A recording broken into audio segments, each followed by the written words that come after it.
Yohanes pasal 19 ayat 7. Sebab Yesus disalibkan, orang Yahudi memberitahu kepada Pilatus, ya. Mula-mula kita dengar bahwa Pilatus menganggap Yesus tidak bersalah dan enggan untuk menghakimi, menjatuhkan hukum mati ke atas Yesus Kristus. Tetapi oleh kerana orang Yahudi yang berdesak, Pilatus membohong, memfitnah, dan akhirnya di ayat 7 dari pasal 19 ini adalah kebenaran dan sebab utama Yesus disalibkan. Jawab orang-orang Yahudi itu kepadanya, kami mempunyai hukum, dan menurut hukum itu ia harus mati sebab ia menganggap dirinya sebagai anak Allah.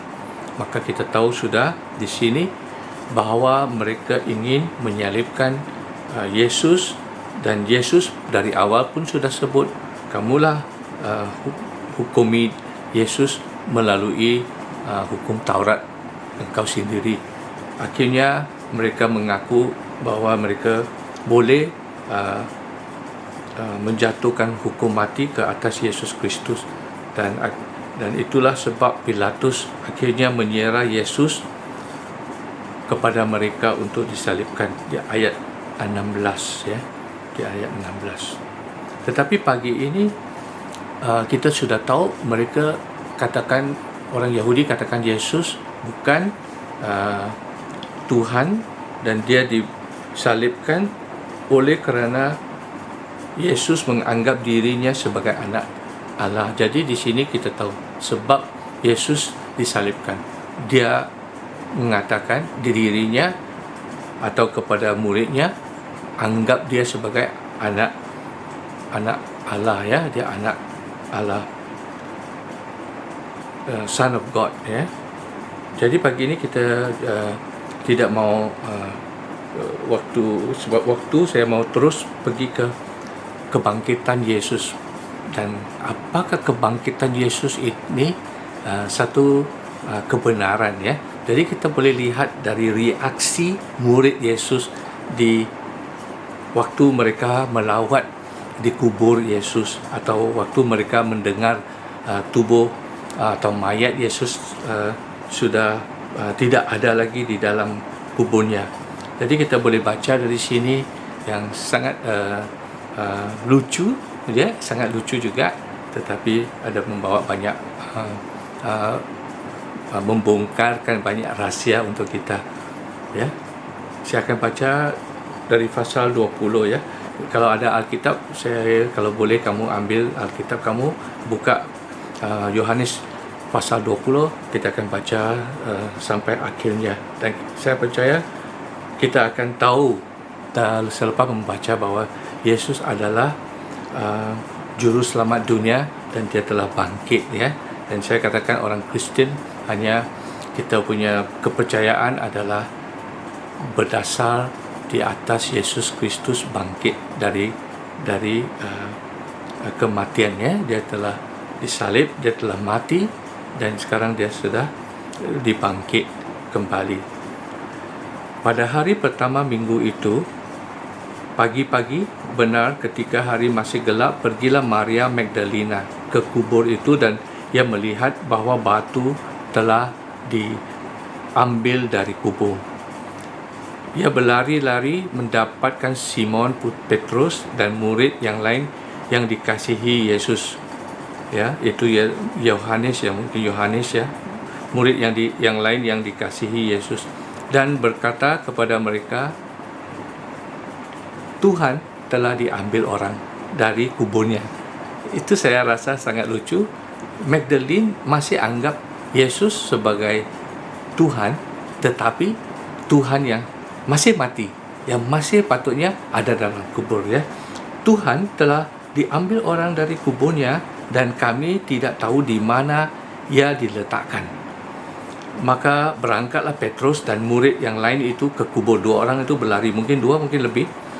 Keduanya berlari bersama-sama tetapi murid yang lain itu berlari lebih cepat daripada Petrus sehingga lebih dahulu sampai dikubur. Ya, mungkin Yohanes lah katakan, dia sampai dahulu, dia tidak masuk ya. Ia menjenguk ke dalam dan melihat kain kapan terletak di tanah, akan tetapi ia tidak masuk ke dalam.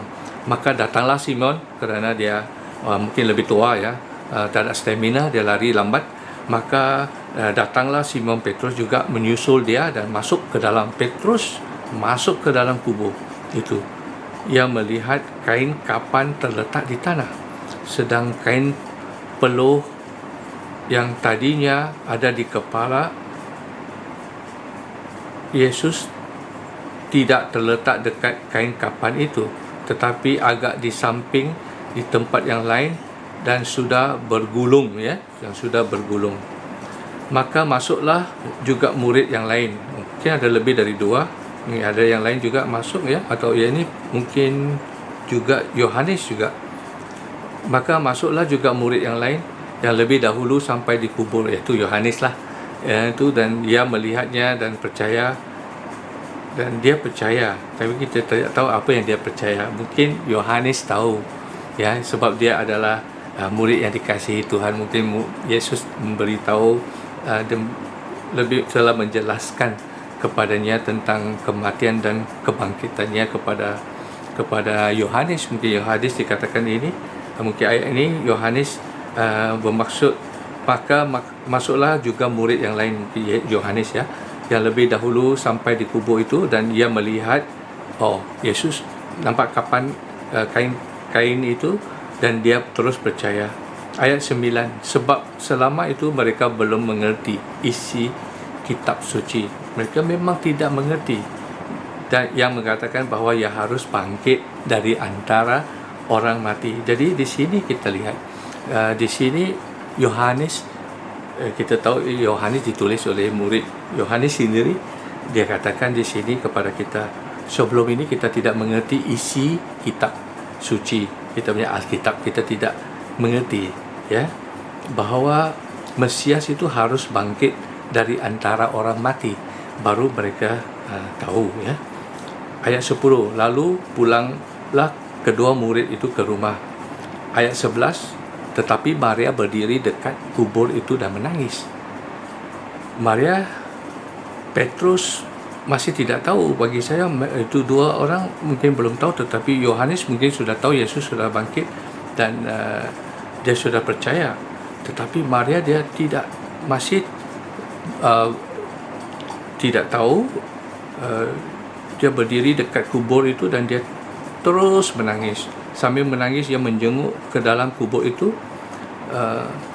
dan tampaklah olehnya 2 orang malaikat. Ada 2 orang malaikat yang berpakaian putih, yang seorang duduk di sebelah kepala dan yang lain di sebelah kaki di tempat mayat Yesus terbaring ya.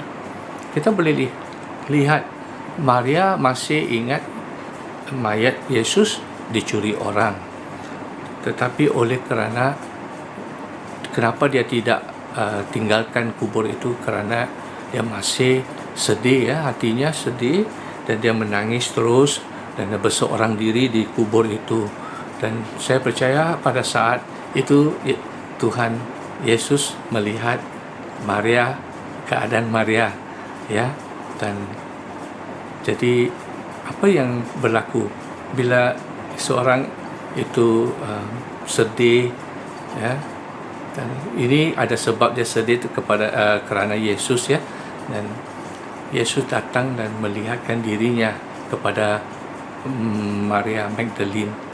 Jadi dia adalah manusia pertama yang melihat Yesus dalam keadaan dia sudah bangkit ya. Jadi kenapa ya Yesus datang kepada dia dan bukan kepada muridnya? Kerana muridnya sudah pulang ya. Kalau orang dewasa katakan kalau mayat itu sudah dicuri orang tak apa ya, tidak ada apa-apa lagi, itu mayat sahaja. Tapi bagi Maria, dia tidak boleh terima kehilangan mayat Yesus. Dia begitu sedih, dan oleh sebab itu Yesus kita tahu selalu penuh kasih ya, dia akan datang kepada Maria. Dan ayat 13, kata malaikat itu kepadanya, "Ibu, mengapa engkau menangis?" Jawab Maria kepada mereka, "Tuhanku yang telah diambil orang, dan aku tidak tahu di mana diletaknya." Sesudah berkata demikian, ia menoleh ke belakang dan melihat Yesus berdiri di situ, tetapi ia tidak tahu bahwa itu adalah Yesus. Ya, di sini kita tahu ya, dalam kesedihannya mungkin dia lihat ada lagi seorang masuk di dalam kubur itu, dan ia tidak ingat bahwa Yesus sudah bangkit, langsung tidak. Dia masih ingat orang itu apa, ya. Ayat 15, dia sudah kata Yesus kepadanya, "Ibu, mengapa engkau menangis? Siapakah yang engkau cari?" Ini Yesus katakan kepada Maria. Maria menyangka orang itu adalah penunggu taman atau gardener, ya, tukang kebun, ya, kalau di orang Malaysia katakan. Lalu berkata kepada Yesus, ya, Maria katakan kepada Yesus, "Tuan, jikalau Tuan yang mengambil dia, katakanlah kepadaku di mana Tuan meletak dia, supaya aku dapat mengambilnya." Tengok, Maria masih mau cari mayatnya dan mengambil mayat itu supaya dapat dikuburkan dan diberi penghormatan, ya. Itu mungkin adalah budaya orang Asia kita, kan. Mayat itu harus dikebumikan dengan penuh hormat, ya. Jadi Maria masih apa yang terpikir Maria adalah seperti orang yang biasa. Mana mayatnya, ya. Kata Yesus kepadanya, "Maria." Maria berpaling dan berkata kepada Yesus dalam bahasa Aramik, bukan Ibrani, ya, Aramik, "Rabuni," artinya guru. Wah, terkejut terus, ya. Mesti gembira, mesti sukacita. Kata Yesus kepadanya, nah, dengar baik-baik, ya, ayat 17. "Janganlah engkau memegang aku, sebab aku belum pergi kepada Bapa, tetapi pergilah kepada saudara-saudaraku dan katakanlah kepada mereka bahwa sekarang aku akan pergi kepada Bapakku dan Bapakmu, kepada Allahku dan Allahmu."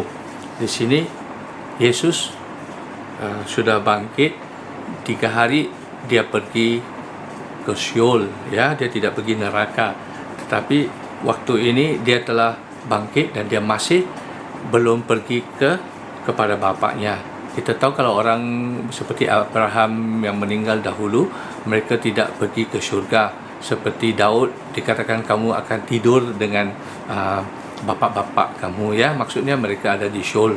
Kita percaya Yesus dalam 3 hari itu dia katakan dia akan pergi ke bawah tanah, itu adalah pergi ke Sheol, di mana orang yang belum ada kesempatan menerima dia sebagai juru selamat, di sana mereka dibawa kembali ke syurga, ya.